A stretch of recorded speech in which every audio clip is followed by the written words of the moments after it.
நம்ம படத்துக்கு ஒரு ஆஃபீஸ் இருக்கும். அந்த ஆஃபீஸில் வந்து மேக்ஸிமம் மதியம் டயத்தில் சமைச்சிரும். ஒரு 3 பேர் 4 பேர் இருந்தால் சமைச்சிரும்.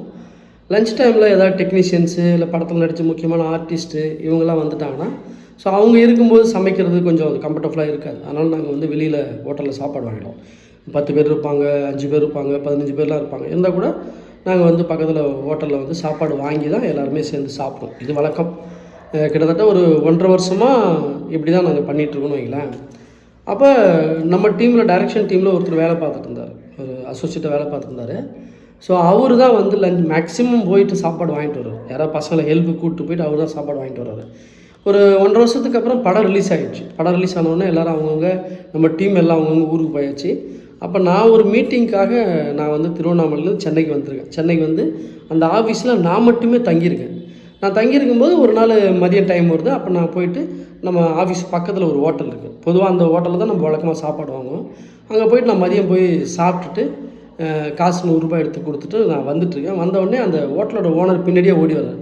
தம்பி நில்லுங்க அப்படின்னாரு. என்னாச்சு அப்படின்னா, இல்லை தம்பி நீங்கள் சேஞ்சு வாங்காமல் போகிறீங்க அப்படின்னு சொன்னார். இல்லைங்க ஒரு சாப்பாடு 100 ரூபா தானே அப்படின்னு சொல்லிட்டு நான் சொன்னேன். அப்போ அவர் சொன்னார், இல்லைங்க சாப்பிட்டீங்கன்னா வந்து 60 ரூபா, பார்சல்னால் 70 ரூபாங்க அப்படின்னு சொல்லிட்டு மீதி 40 ரூபா என்கிட்ட கொடுத்துட்டு அவர் போயிட்டார். அப்போ நான் யோசித்தேன், கிட்டத்தட்ட அந்த ஆஃபீஸ் வந்து அந்த இடத்துல ஒரு 1.5 வருஷமாக இருக்குது. 1.5 வருஷமாக இந்த ஹோட்டலில் நம்ம வந்து லஞ்சு சாப்பாடு வாங்கியிருக்கோம்.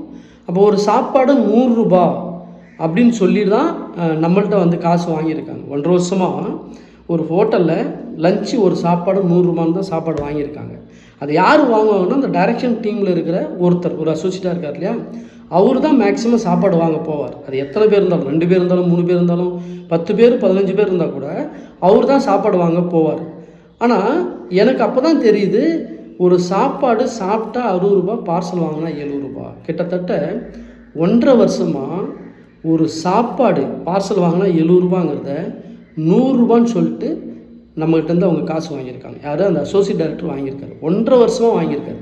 இதில் என்னென்னா, அவருக்கு மாத சம்பளம் கொடுக்குறேன், அவருக்கு டெய்லி பேட்டா கொடுக்குறேன், அவருக்கு வந்து சாப்பாடு 3 வேளை நான் தான் போடுறேன், அவர் ஆஃபீஸில் நான் தங்க வச்சுக்கிறேன், அவருக்கு வந்து ட்ரெஸ் எடுத்து கொடுக்குறேன், அவருக்கு செலவு காசு கொடுக்குறேன், அவருக்கு மெடிசன் செலவு கொடுக்குறேன், அவருக்கான எல்லா தேவைகளுமே நான் தான் பார்த்துக்கிறேன். ஆனால் அவர் ஒரு சாப்பாடு 70 ரூபா பார்சல் சாப்பாடை 100 ரூபான்னு சொல்லி 1.5 வருஷமாக என்கிட்ட காசு வாங்கியிருக்காரு. ஒரு சாப்பாட்டுக்கு 30 ரூபா அவர் கமிஷன் அடிச்சிருக்காரு. இதை 1.5 வருஷமாக செஞ்சுருக்காரு. இப்போ பணம் பாருங்கள், பணம் எந்த அளவுக்கு வேலை பார்க்குது அப்படிங்கிறது இது ஒரு அனுபவம். நன்றி.